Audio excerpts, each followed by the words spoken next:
जय भारत के साथ स्वागत है आप सभी का आपके अपने news channel the CMM news 24/7 पर। तो ब्रेकिंग न्यूज़ और लेटेस्ट अपडेट्स में जानेंगे कुछ महत्वपूर्ण चुनिंदा खबरें। तो महत्वपूर्ण चुनिंदा खबरों में खबर निकल कर आ रही है कि नवजोत सिंह सिद्धू ने कांग्रेस से अपना इस्तीफा दिया है, लेकिन इस्तीफा मंजूर हुआ है नहीं हुआ है, इस पर विवाद बना हुआ है। इसी के साथ खबर आ रही है एक साधु ने, CMM उसे पाखंडी साधु ही कहेगा, एक पाखंडी साधु ने भारत को हिंदू राष्ट्र घोषित करने की मांग की है, वरना ये चेतावनी दी है सरकार को कि वो जल समाधि ले लेगा। इसे परमहंस वगैरह कहा जाता है, लेकिन परमहंस लेवल के जो भी साधु होते हैं वो ऐसी बेतुकी बातें नहीं करते। आगे जानेंगे खबर में क्या है। उसी के साथ खबर आ रही है कांग्रेस से कि कांग्रेस में जिग्नेश मेवाणी और कन्हैया कुमार ने अपनी सदस्यता दर्ज करा ली है, कांग्रेस में शामिल हो गए हैं। लेकिन मेवाणी ने औपचारिक तौर पर सदस्यता नहीं ली है, लेकिन सपोर्ट पूरा अपना जाहिर किया है। उसके साथ खबर आ रही है हैदराबाद तेलंगाना से। तेलंगाना के कई हिस्सों में सोमवार को बारिश हुई थी, उसी से लेकर अभी भी जल जमाव बना हुआ है। उसी के साथ किसान आंदोलन से लेकर भी अपडेट है। उसी के साथ खबर आ रही है तालिबान से कि तालिबान ने अफगानिस्तान में शरिया कानून लागू कर दिया है। काफ़ी दिक्कतों का सामना कर रहा है वहाँ का जनमानस। और इसी के साथ पंजाब से खबर आ रही है पंजाब के पूर्व CM कैप्टन अमरिंदर सिंह शायद बीजेपी में शामिल हो सकते हैं, लेकिन अब सिद्धू की इस्तीफे की खबर के बाद शायद उनके कदम रुक सकते हैं। तो सारी की सारी खबरें बहुत ही महत्वपूर्ण और चुनिंदा है आपके लिए, तो बने रहिए वीडियो के एंड तक ताकि आपकी कोई भी न्यूज़ अपडेट मिस ना हो। तो हेलो दोस्तों, आज तारीख हो चुकी है 29 सितंबर 2021 और दिन हो चुका है बुधवार। तो आज की सबसे पहली बड़ी खबर में जानेंगे आला कमान ने नहीं स्वीकारा सिद्धू का त्यागपत्र। इस्तीफों की झड़ी के बीच आज होगी पंजाब कैबिनेट की बैठक।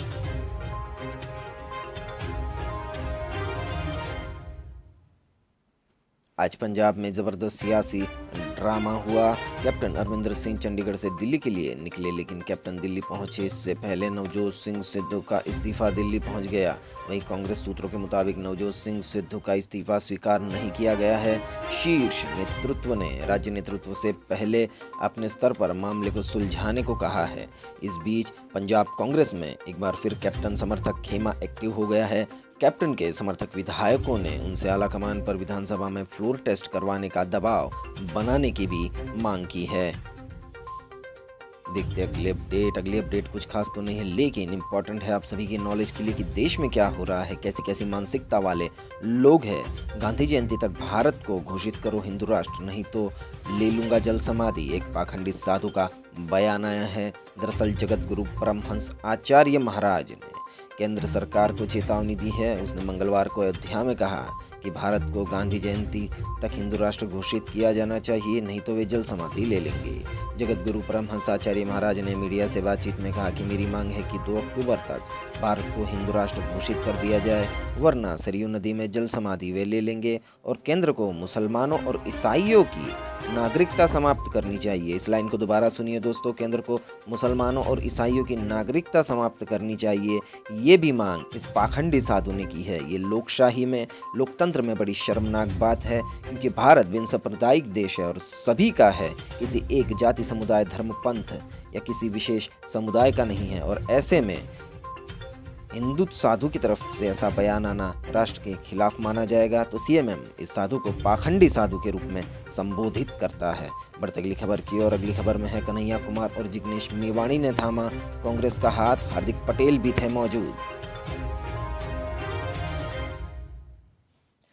जवाहरलाल नेहरू यूनिवर्सिटी के पूर्व छात्र संघ अध्यक्ष और भारतीय कम्युनिस्ट पार्टी के नेता कन्हैया कुमार एवं गुजरात से निर्दलीय विधायक जिग्नेश मेवाणी ने मंगलवार को कांग्रेस का दामन थाम लिया। कन्हैया और मेवाणी शहीद आजम भगत सिंह की जयंती के मौके पर कांग्रेस में शामिल हुए।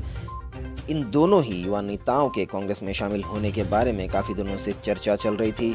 कांग्रेस गुजरात के कार्यकारी अध्यक्ष हार्दिक पटेल ने हाल ही में कहा था कि दोनों नेता 28 सितंबर को कांग्रेस में शामिल हो सकते हैं। देखते अगली खबर में अमेरिका के शीर्ष सैन्य अधिकारी ने अफगान युद्ध को रणनीतिक विफलता बताया।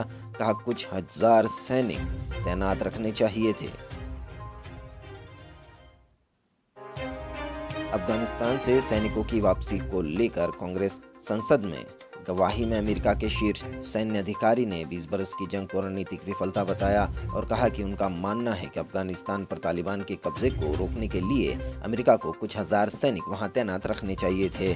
ज्वाइंट चीफ्स ऑफ स्टाफ के प्रमुख जनरल मार्क मिले ने यह बताते हुए कहा, इससे इनकार कर दिया कि उन्होंने राष्ट्रपति जो बाइडेन को तब क्या सलाह दी थी जब वह पाकिस्तान, अफगानिस्तान और अफगानिस्तान के तालिबान से सैनिकों को वापस बुलाने या न बुलाने पर विचार कर रहे थे। तो ये बहुत ही कॉम्प्लिकेटेड बयान सामने आए हैं। अमेरिकी शीर्ष सैन्य अधिकारी ने अफगान युद्ध को रणनीतिक विफलता बताया है। बढ़ते अगली खबर की और अगली खबर में है, कोविड-19 को रोकने के लिए ट्रैवल बैन लगाने के अलावा कोई विकल्प नहीं, चीन ने दिया बयान। चीन ने मंगलवार को कहा कि उसके पास कोविड-19 को रोकने के लिए यात्रा प्रतिबंध जैसे उपायों के अलावा कोई भी विकल्प नहीं है। चीन ने नई दिल्ली में चीनी दूतावास के सामने भारतीय छात्रों के प्रदर्शन पर यह प्रतिक्रिया व्यक्त की। ये छात्र अपनी पढ़ाई जारी रखने के लिए चीन वापस लौटना चाहते हैं। चीन का यह जवाब ऐसे वक्त आया जब नई दिल्ली से ऐसी कुछ खबरें आई कि मेडिकल की पढ़ाई करने वाले छात्रों ने सोमवार को चीनी दूतावास के सामने प्रदर्शन कर बीजिंग से उन्हें अध्ययन के लिए देश लौटने की अनुमति देने की मांग की। देखते अगले समाचार। अगली अपडेट में है, पश्चिम भारत में मजबूत हो सकता है निम्न दबाव का क्षेत्र, गुजरात महाराष्ट्र में भारी वर्षा की संभावना, आईएमडी ने दिया हवाला।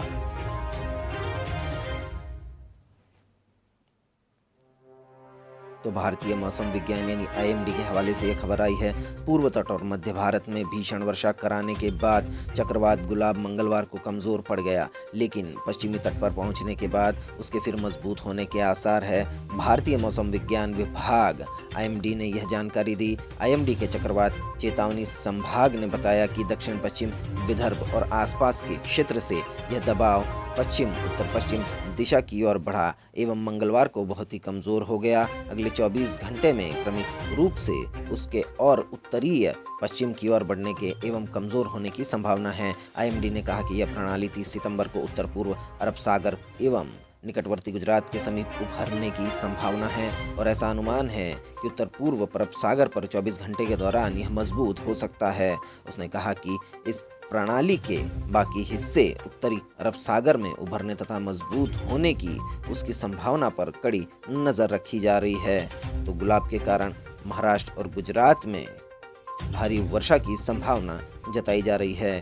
देखते अगले समाचार। अगली अपडेट में है, पंजाब चन्नी कैबिनेट से मंत्री रजिया सुल्ताना ने भी दे दिया त्यागपत्र, सिद्धू को बताया उसूलों का आदमी।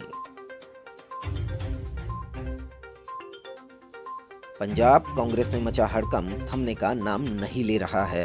पहले नवजोत सिंह सिद्धू ने पंजाब प्रदेश कांग्रेस अध्यक्ष पद से त्यागपत्र दिया, फिर संगठन की प्रदेश इकाई के कोषाध्यक्ष ने भी इस्तीफा दे दिया और अब नए मुख्यमंत्री चरणजीत सिंह चन्नी की कैबिनेट की मंत्री रजिया सुल्ताना ने भी मंत्री पद से त्यागपत्र दे दिया है। रजिया सुल्ताना ने मुख्यमंत्री को अपना त्यागपत्र दे दिया है और त्यागपत्र देने के बाद उन्होंने नवजोत सिंह सिद्धू के बारे में कहा कि सिद्धू उसूलों के आदमी हैं। मुख्यमंत्री को दिए अपने त्याग पत्र में रजिया सुल्ताना ने कहा है कि सिद्धू के समर्थन में वे अपना त्याग पत्र दे रही है। उन्होंने यह भी लिखा है कि वे कांग्रेस पार्टी से इस्तीफा नहीं दे रही है और बतौर कांग्रेस कार्यकर्ता पंजाब की जनता की सेवा करती रहेगी। अपने त्याग पत्र में रजिया सुल्ताना ने कांग्रेस अध्यक्षा सोनिया गांधी और पार्टी नेता राहुल गांधी को धन्यवाद भी दिया है। रजिया सुल्ताना नवजोत सिंह सिद्धू के सलाहकार मोहम्मद मुस्तफ़ा की पत्नी हैं। बढ़ती अगली खबर की और अगली खबर में है, कांग्रेस के मंच पर आकर भी पार्टी में शामिल क्यों नहीं हुए, जिग्नेश मेवाणी ने बताया।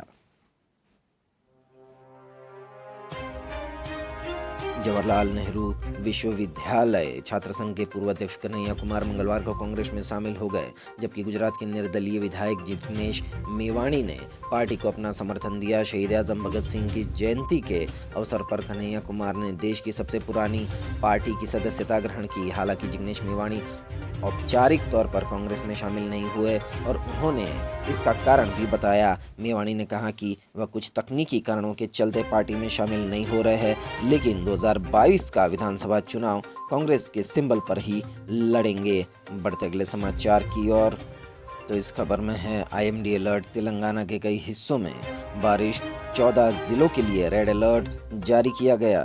जी हाँ दोस्तों, तेलंगाना में बारिश का प्रकोप अभी भी है। तेलंगाना के कई हिस्सों में सोमवार को बारिश हुई, जबकि मौसम विज्ञान विभाग आईएमडी ने चेतावनी दी है कि आज से अगले 48 घंटों में राज्य के 14 जिलों में अलग अलग स्थानों पर भारी बारिश की संभावना है। इसी बीच तेलंगाना के मुख्यमंत्री के चंद्रशेखर राव केसीआर ने मुख्य सचिव सोमेश कुमार के साथ स्थिति का जायजा लिया। एक आधिकारिक प्रेस विज्ञप्ति के मुताबिक चंद्रशेखर राव ने मुख्य सचिव को चक्रवात गुलाब के प्रभाव के कारण अगले 2 दिनों तक राज्य भर में भारी बारिश के पूर्वानुमान के संबंध में आवश्यक सावधानी बरतने के निर्देश दिए, ताकि किसी तरह की जानमाल की हानि न हो।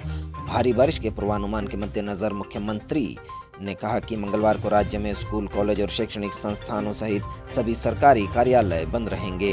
28 और 29 सितंबर को होने वाली इंजीनियरिंग डिग्री पाठ्यक्रमों की परीक्षाएं भी भारी बारिश को देखते हुए स्थगित कर दी गई हैं। बढ़ते अगली खबर की ओर। अगली खबर में है अफगानिस्तान में पोलियो कोविड के पनपने का खतरा। पिछले महीने अफगानिस्तान पर तालिबान का कब्जा होने और अंतर्राष्ट्रीय संगठनों द्वारा धन की निकासी किए जाने के बाद से वहां पोलियो, कोविड-19 और अन्य बीमारियों के फिर से पनपने का खतरा बढ़ गया है, जिससे वैश्विक प्रभाव हो सकते हैं। यह बात नेचर की रिपोर्ट में कही गई है। Centre of excellence in women and child health और institute for global health and development के संस्थापक निदेशक जुल्फिकार भुट्टा ने पाकिस्तान के आगा खान विश्वविद्यालय की पत्रिका में लिखा है कि पिछले 20 वर्षों में देश की उपलब्धियों के बावजूद बच्चों और महिलाओं का स्वास्थ्य अनिश्चित बना हुआ है। देखते अगली खबर। अगली खबर में है पुराने रंग में लौट रहा तालिबान, नाइयों के लिए जारी किया शेविंग न करने का आदेश। जहां दोस्तों अब तालिबान में पुरुषों को शेविंग यानी कि दाढ़ी बनाने का हक नहीं होगा। तालिबान के समर्थकों ने, तालिबान वालों ने मना किया है इस चीज़ के लिए। अफगानिस्तान पर कब्जे के बाद तालिबान ने धीरे धीरे अपने पुराने रंग दिखाना शुरू कर दिया है। अफगानिस्तान की सरकार में किसी भी महिला को शामिल न किए जाने के बाद तालिबान ने बाल काटने वाली दुकानों के लिए शेविंग न करने के आदेश जारी कर दिए हैं। तालिबान ने सोमवार को एक दक्षिणी अफगानिस्तान प्रांत में नाई की दुकान पर दाढ़ी बनाने या दाढ़ी काटने पर प्रतिबंध लगा दिया। तालिबान का दावा है कि उनका आदेश शरिया यानी इस्लामी कानून के अनुरूप है। तालिबान द्वारा ये आदेश हेलमंद प्रांत की राजधानी लश्करगाह में जारी किया गया। लश्करगाह के एक नागरिक बिलाल अहमद ने कहा कि जब से मैंने ये आदेश सुना है तब से मेरा दिल टूट गया है। यह एक शहर, यहाँ का हर व्यक्ति, जीवन जीने का अंदाज अलग है, लेकिन तालिबान उन पर अपनी दादागिरी ठोक रहा है, उनको परेशान कर रहा है। ये मानवाधिकार के खिलाफ है।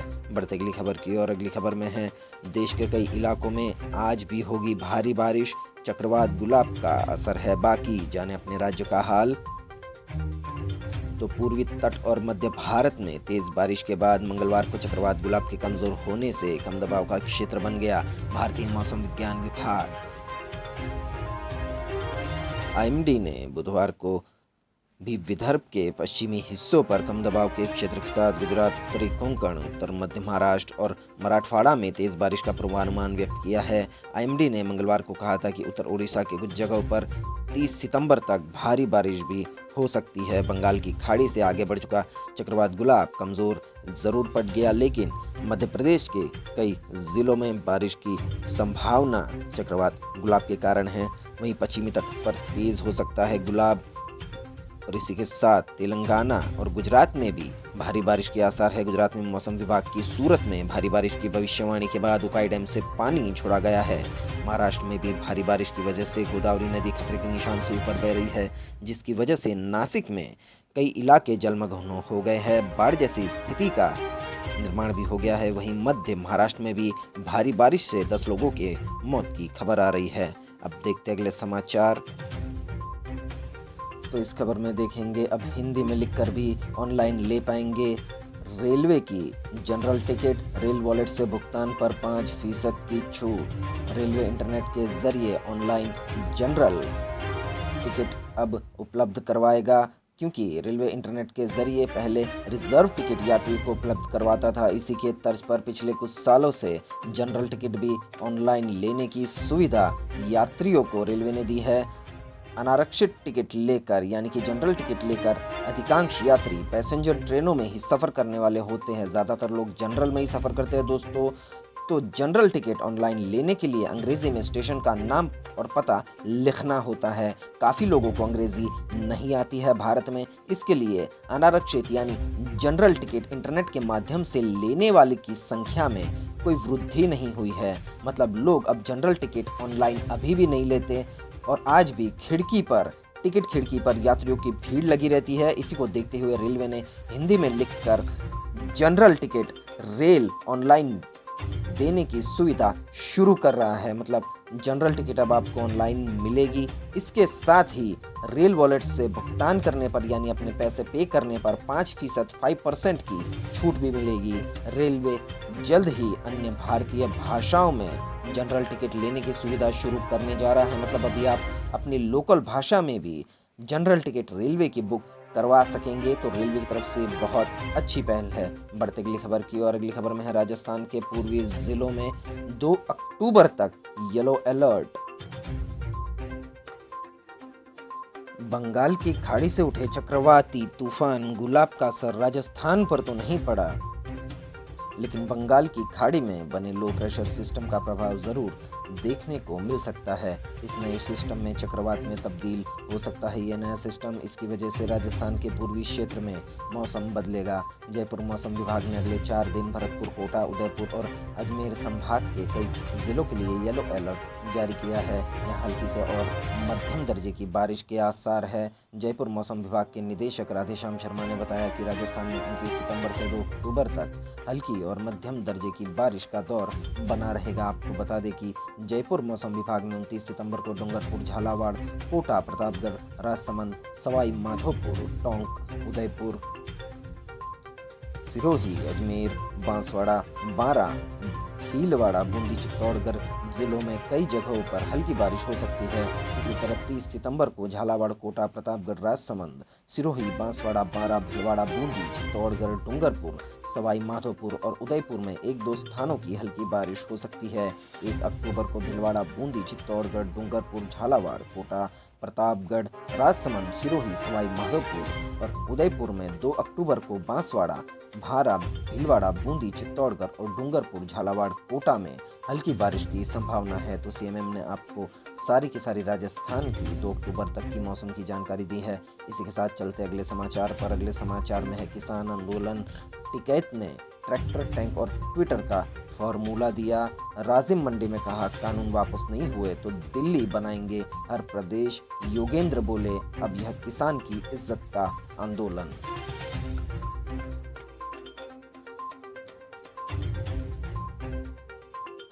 तो राकेश टिकैत, किसान नेता राकेश टिकैत ने 3T का फॉर्मूला दिया। ट्रैक्टर, टैंक और ट्विटर का फॉर्मूला किसान नेता राकेश टिकैत ने दिया है। टिकैत ने कहा कि पिछले 10 महीनों से किसान आंदोलन चल रहा है। किसानों ने जमीन पर अपनी पकड़ और ताकत दिखा दी है। सरकार अभी तकनीक और सोशल मीडिया में हमसे मजबूत है। ऐसे में युवाओं को यह मोर्चा संभालना होगा। हमें 3T पर ध्यान रखना है। खेत में किसान ट्रैक्टर, सेना में किसान के बेटे का टैंक और ट्विटर पर किसान के हित की बात। तो राकेश टिकैत ने 3T का फॉर्मूला दिया है अपने आंदोलन के चलते। बढ़ते अगली खबर की ओर। बॉम्बे हाईकोर्ट का आदेश, यौन पीड़न के मामलों की मीडिया रिपोर्टिंग पर लगा प्रतिबंध। वर्क पैलेस का नाम भी जाहिर करने पर लगी रोक। खुली अदालत में नहीं होगी ऐसे मामलों की सुनवाई। बॉम्बे हाईकोर्ट ने वर्क प्लेस में सेक्सुअल हैरेसमेंट से जुड़ी मामले की मीडिया रिपोर्टिंग पर रोक लगा दी है। कोर्ट ने इस तरह के मामलों की मीडिया रिपोर्टिंग के दौरान संस्थान का नाम प्रकाशित और प्रसारित नहीं करने का आदेश भी जारी किया है। कोर्ट ने स्पष्ट रूप से कहा है कि इस तरह के मामलों में लगातार बढ़ा चढ़ाकर रिपोर्टिंग देखी जा रही है कि जो आरोपी और पीड़ित पक्ष दोनों के अधिकारों का हनन है। हाईकोर्ट के जस्टिस गौतम पटेल ने आदेशों और निर्णयों की मीडिया रिपोर्टिंग पर रोक लगाने का आदेश जारी करते हुए कहा कि इन मामलों में आदेश भी सार्वजनिक या अपलोड नहीं किए जा सकते। ऑर्डर की कॉपी में पार्टियों की व्यक्तिगत रूप से पहचान योग्य जानकारी का उल्लेख नहीं किया जाएगा। कोर्ट ने कहा कि कोई भी आदेश खुली अदालत में नहीं बल्कि न्यायाधीश के कक्ष में या इन कैमरों में कैद किया जाएगा। बढ़ते अगले समाचार की ओर। तो इस खबर में है कैप्टन अमरिंदर सिंह आज भी दिल्ली में गृह मंत्री अमित शाह और जेपी नड्डा से मुलाकात संभव। नवजोत सिंह सिद्धू के इस्तीफे के बाद रुक सकते हैं कदम। पंजाब के सीएम की कुर्सी के बाद कैप्टन अमरिंदर सिंह पहली बार दिल्ली के दौरे पर है। वह मंगलवार को दिल्ली पहुंचे, वहां से सीधे कपूरथला हाउस चले गए। कैप्टन की इस दौरान केंद्रीय मंत्री अमित शाह, भाजपा के राष्ट्रीय अध्यक्ष जेपी नड्डा से मुलाकात की चर्चा है। हालांकि कैप्टन के पहुंचने से पहले उन्हें कुर्सी हटवाने वाले नवजोत सिंह सिद्धू भी इस्तीफा दे चुके हैं। यानी कि अब कैप्टन जब तक दिल्ली पहुंचे तब तक नवजोत सिंह सिद्धू, जिसने उन्हें कुर्सी से हटाया, वो भी इस्तीफा दे चुके हैं। पंजाब में पैदा हुए नए सियासी समीकरण के बाद कैप्टन का रुख बदल सकता है। वैसे कैप्टन ने कल कहा था कि वह दिल्ली में निजी काम से आए हैं, यहाँ कुछ दोस्तों से मिलेंगे, फिर पंजाब लौट जाएंगे। हालांकि वे दोस्त कौन से होंगे, इसके बारे में उन्होंने कोई उत्तर नहीं दिया। कैप्टन का दिल्ली दौरा पंजाब की सियासत के मायने से काफ़ी अहम है। कैप्टन को अपमानित होकर सीएम की कुर्सी छोड़नी पड़ी। मुख्यमंत्री रहते वह अक्सर प्रधानमंत्री नरेंद्र मोदी और गृहमंत्री अमित शाह से मिलते रहे हैं। हालांकि अब अगर यह मुलाकात होती है तो उसके सीधे सियासी मायने समझे जाएंगे। देखते अगले समाचार में जानेंगे सर्राफा बाजार का हाल क्या है, सोने चांदी का भाव। तो सोना चांदी और सस्ता हुआ। HDFC सिक्योरिटीज़ के मुताबिक राष्ट्रीय राजधानी के सर्राफा बाजार में मंगलवार को सोना 54 रुपये की गिरावट के साथ 45,080 रुपये प्रति 10 ग्राम रह गया। पिछले कारोबारी दिन यह 45,134 रुपये प्रति 10 ग्राम पर बंद हुआ था। वहीं बात करें चांदी की तो चांदी 573 रुपये की गिरावट के साथ 58,961 रुपये प्रति किलो पर बंद हुई। तो अब जानेंगे भारत के अगले 24 घंटे का मौसम का पूर्वानुमान। क्या कहता है मौसम विभाग। अगले 24 घंटों के दौरान महाराष्ट्र, दक्षिण गुजरात, तटीय कर्नाटक के कुछ हिस्सों, केरल, लक्षद्वीप, अंडमान और निकोबार द्वीप समूह, आंध्र प्रदेश के अलग अलग हिस्सों, तटीय उड़ीसा, गंगेय पश्चिम बंगाल में हल्की से मध्यम बारिश के साथ कुछ स्थानों पर भारी बारिश हो सकती है। बिहार, उत्तराखंड, हिमाचल प्रदेश, झारखंड, उत्तर प्रदेश, छत्तीसगढ़, मध्य प्रदेश, राजस्थान, तेलंगाना, पूर्वोत्तर भारत, सिक्किम में हल्की से मध्यम बारिश हो सकती है। स्काईमेट वेदर के अनुसार जम्मू कश्मीर, लद्दाख, राजस्थान के पश्चिमी हिस्से, तमिलनाडु और रायलसीमा में हल्की बारिश संभव है। तो इसी के साथ आज के ब्रेकिंग न्यूज़ और लेटेस्ट न्यूज़ अपडेट, महत्वपूर्ण चुनिंदा खबरें यहीं समाप्त होते हैं। वीडियो को पूरा देखने के लिए आप सभी का बहुत बहुत धन्यवाद। देश और दुनिया की खबरों के लिए सब्सक्राइब कीजिए द CMM न्यूज़ 24/7 को और बेल आइकन को भी प्रेस कर दीजिए ताकि हर रोज़ की न्यूज़ अपडेट आपके मोबाइल पर मिल जाए। तो मिलते हैं अगले न्यूज़ अपडेट के साथ। आपका दिन बहुत ही खुशनुमा रहे। Thank you, take care, good bye, जय भारत।